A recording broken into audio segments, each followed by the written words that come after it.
आज हमारे साथ उपस्थित हैं अधिवक्ता डॉक्टर अजीत कुमार पाठक, पटना हाईकोर्ट के अधिवक्ता हैं और साथ में इनकम टैक्स के अच्छे जानकार हैं।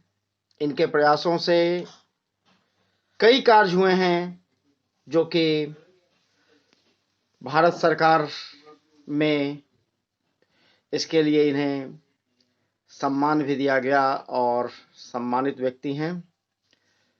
जानते हैं इनसे इनके किए गए कार्यों पे आज इनसे वार्ता।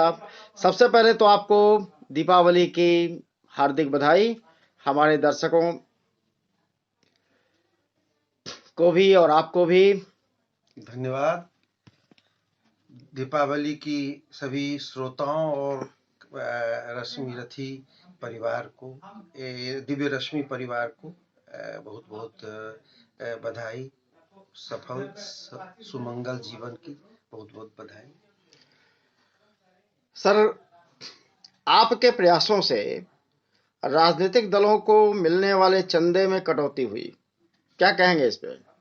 2013 में इनकम टैक्स एक्ट में प्रावधान थे हमारे यहाँ। उस प्रावधान के आधार पर ये कहा गया था कि आम आदमी तो अपनी आमदनी का 10% ही मतलब डोनेशन दे सकता है पॉलिटिकल पार्टी को, लेकिन कोई भी कारपोरेट या कोई भी मतलब बड़े कंपनियां अपना अनलिमिटेड, उसके लिए कोई लिमिट नहीं था टैक्स देने का, मतलब वो टैक्स देने का। यानी टाटा अगर 100 करोड़ कमाती है और 100 करोड़ अगर वो कांग्रेस को चंदा दे देती है तो उसको गवर्नमेंट को कोई टैक्स नहीं देगा, वो इनकम टैक्स वो नहीं देगा, वो एग्जम्पशन हो जाएगा। तो 80GGB सेक्शन था इनकम टैक्स का, 80GGB। मैंने इसके लिए 2013 में पटना हाई कोर्ट में इसके लिए मैंने रिट किया, एक्सेप्ट हुआ, और उस रिट के आधार पर, उसके रिट के बाद फैसला होने से पहले ही सरकार ने अपने उस प्रावधान को खत्म करके फिर नया एक संशोधन लाया, जिसमें उस अनलिमिटेड को 2000 में कन्वर्ट, वो भी एक बॉन्ड के माध्यम से देने की कोशिश की। बॉन्ड के माध्यम से लेने के लिए उसने एक एक्ट बनाया। वो भी एक्ट जो बनाया गया उसमें भी बहुत सा घालमेल किया गया। उसके लिए भी हम लोग प्रयासरत हैं कि उसमें एक सुधार हो। चुनाव में सुधार के बिना सफल जनतंत्र भारत में नहीं हो सकता है, हमारा मानना है।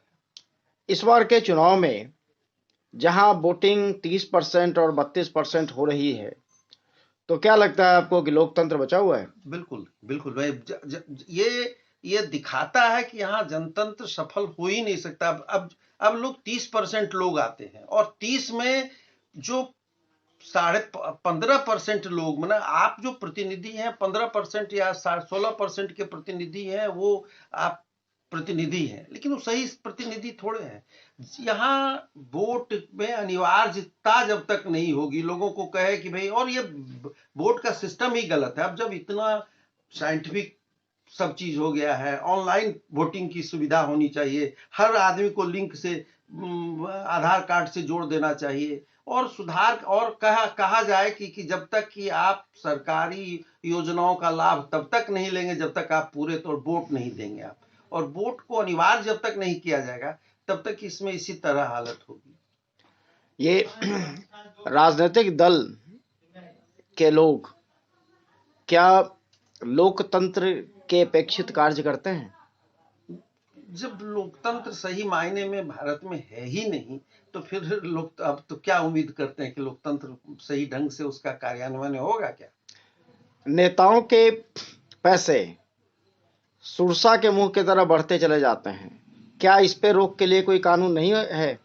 कानून तो है लेकिन उसका इम्प्लीमेंटेशन नहीं है। कानून तो है यार, लेकिन इम्प्लीमेंटेशन नहीं है। देखिए, मनी लॉन्ड्रिंग, यहाँ के 72% नेताओं पर मनी लॉन्ड्रिंग का केस है। आप समझिए कि कैसा लोकतंत्र है, कि ये तो पैसा का तंत्र है। यहाँ लोकतंत्र तो नहीं है, पैसे का तंत्र। अब यहाँ जहां की आप सोच सकते हैं कि 5 साल में बना 40 से 48% उसका नेटवर्थ बढ़ जाता है। ये कहां से, इस स्रोत क्या है उसका?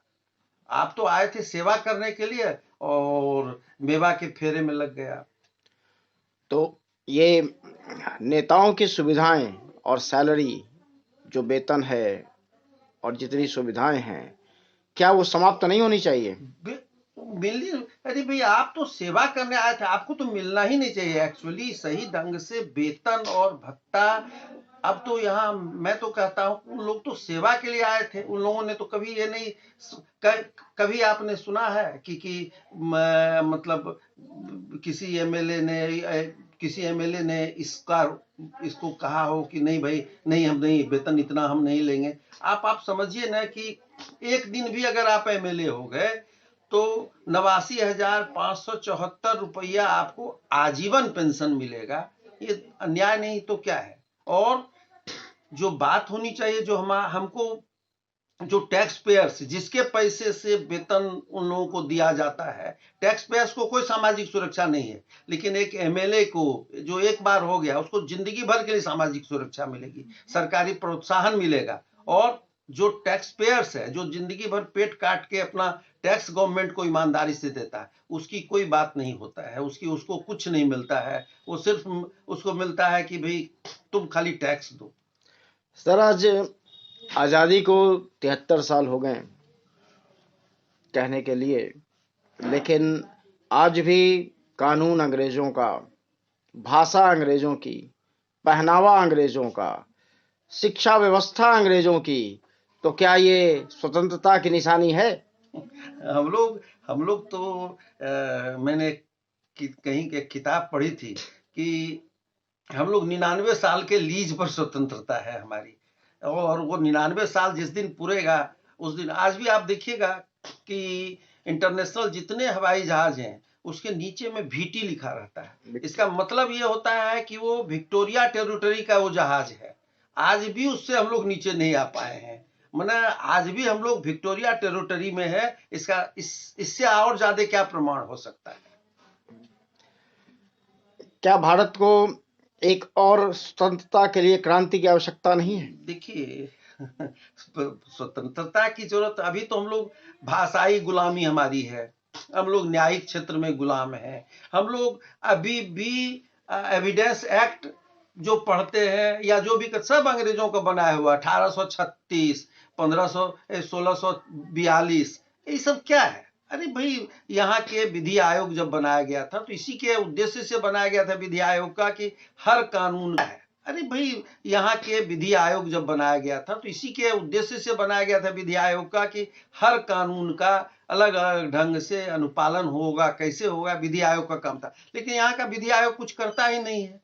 देशद्रोही तो वो होता है जैसे मतलब पाकिस्तान के समर्थन में बोलने वाले लोग जो हैं वो देशद्रोही हैं, जो चीन के समर्थन में बोलते हैं वो देशद्रोही हैं, तो जो हमारे सेना के पक्ष में जो सेना के जो माने विपक्ष में सेना की वीरता पर जो बात करते हैं, सेना की वीरता पर जो उंगली उठाते हैं वो देशद्रोही हैं। लेकिन आम लोगों की जानकारी ही बहुत सी बातें नहीं होती है, इसलिए मैं देशद्रोही उनको नहीं कह सकता।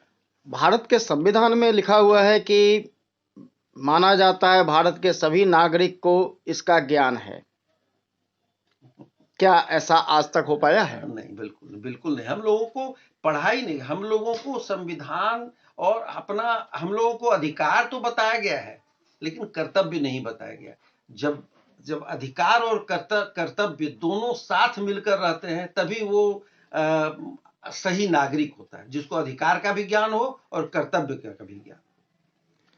ये अभी तक जो संविधान बना है वो क्या भारत के अनुरूप है या उसे फिर संशोधन की आवश्यकता है? बिल्कुल, उसको संविधान को पूरे तौर पर बदलने की जरूरत है। देखिए हमारा अपना मानना है कि यहाँ इतने पुराने जैसे CRPC, CPC, इसमें इतने पुराने कचड़े भरे हुए हैं कि संशोधन उसमें जरूरत होगी। अब देखिए परिस्थितियां बदल गई, समाज बदल गया, सारा कुछ बदल गया, उसमें अगर संशोधन नहीं होगा तो आप आउटडेटेड हो जाएंगे।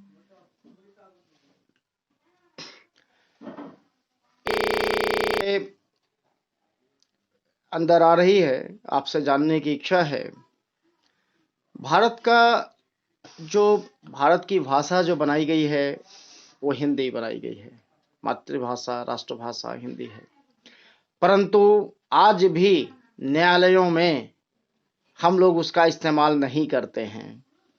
क्या ये देश के हित में है? बिल्कुल नहीं, बिल्कुल नहीं। हम लोग भारतीय भाषा अभियान के माध्यम से हम लोगों ने की है, और महामहिम राष्ट्रपति की का आशीर्वाद हम लोगों को मिला है, और बहुत जल्दी सुप्रीम कोर्ट ने भी कई आदेश हिंदी में देने के लिए कहा है। अब तो काफी हिंदी के मामले में सोचना लोगों ने शुरू कर दिया है। परंतु जो भी आदेश आते हैं वो अंग्रेजी के साथ आते हैं। मतलब हाँ, हिंदी जो है वो सेकेंडरी लैंग्वेज कह रही है। नहीं, ये तो देखिए, हम लोगों की अभी अभी भी हम लोगों की मानसिकता गुलाम वाली मानसिकता है। हम लोग अंग्रेजी से अभी तक इतर नहीं हो पाए हैं। आज भी हम लोगों के मानसिकता अंग्रेजी की मानसिकता हो गई। मतलब हमारी शिक्षा पद्धति में अगर हम अपने बच्चों को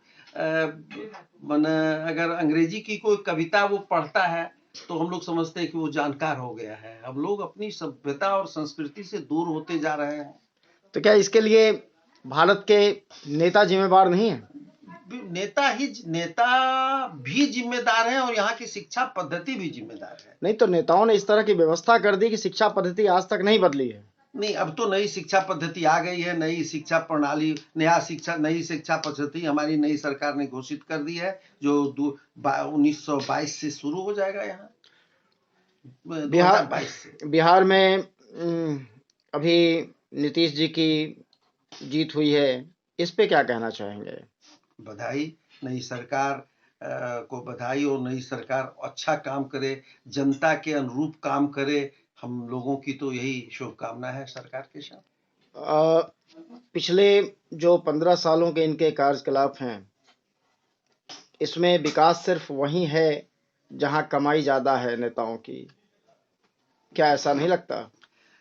देखिए, कमाई की बात तो मैं नहीं करूंगा, लेकिन इतनी बात है कि जो कुछ चीजें हैं, जैसे देखिए सड़क, हम लोग यातायात सड़क के मामले में क्रांति हुई है।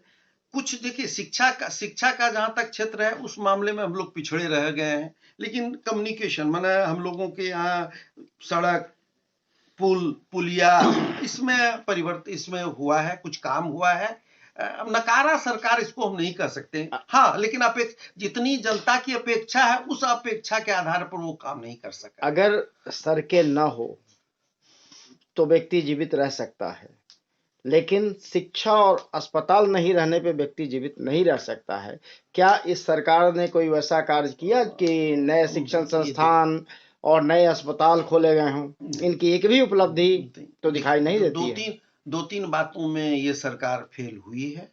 जैसे शिक्षा में जो आमूल परिवर्तन हम लोग उम्मीद कर रहे थे वो नहीं किया गया, अस्पतालों की अच्छी स्थिति नहीं है, और रोजगार का भी जो होना चाहिए, रोजगार की जिस गति से रोजगार की गति, बेरोजगारों की संख्या बढ़ी है, उतने रोजगारों का सृजन नहीं हुआ है, और इसलिए बेरोजगारी बढ़ी है। लालू जी के रीजन में बिहार से लगभग 4 करोड़ लोग पलायन किए थे। आज वो आंकड़ा 8.5 करोड़ का है। तो क्या ये उपलब्धि है बिहार सरकार की? तो दोनों मापदंड आप ही बता रहे हैं, तो उसमें हमें क्या बोलना है भाई?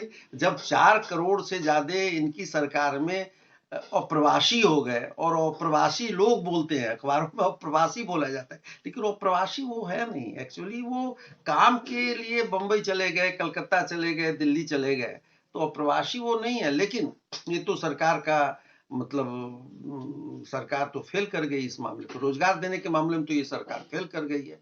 कोई योजना नहीं है, कार्य योजना की कमी है इस सरकार में, और कुछ नहीं है। यहाँ रोजगार तो है लेकिन कार्य योजना नहीं है, इसीलिए लोग बेरोजगार हैं। बिहार के पास बहुत संसाधन है, लेकिन उसका समुचित इस्तेमाल नहीं होता है। तो क्या कहें कि राजनेताओं की इच्छा शक्ति का अभाव है? हाँ, बिल्कुल बिल्कुल बिल्कुल बिल्कुल बिल्कुल। और एक काम और भी कि जो योजनाएं, नीति यहाँ की क्या है कि भाई राज्य सरकार अपनी योजना बना के केंद्र सरकार को भेजेगा, केंद्र सरकार आकलन करेगा और वो आकलन करने के बाद वो फिर अपना उसमें सब्सिडी वगैरह देने की बात करेगी। लेकिन यहाँ कोई कार्य योजना, ठोस कार्य योजना बनती ही नहीं। जी धन्यवाद आपका, आपने चैनल को समय दिया। दिव्यरश्मि आपके सुखद और समृद्ध जीवन के लिए दिवाली के अवसर पे, नववर्ष के अवसर पे बहुत बहुत बधाई देती है परिवार की ओर से। धन्यवाद, आपको भी धन्यवाद।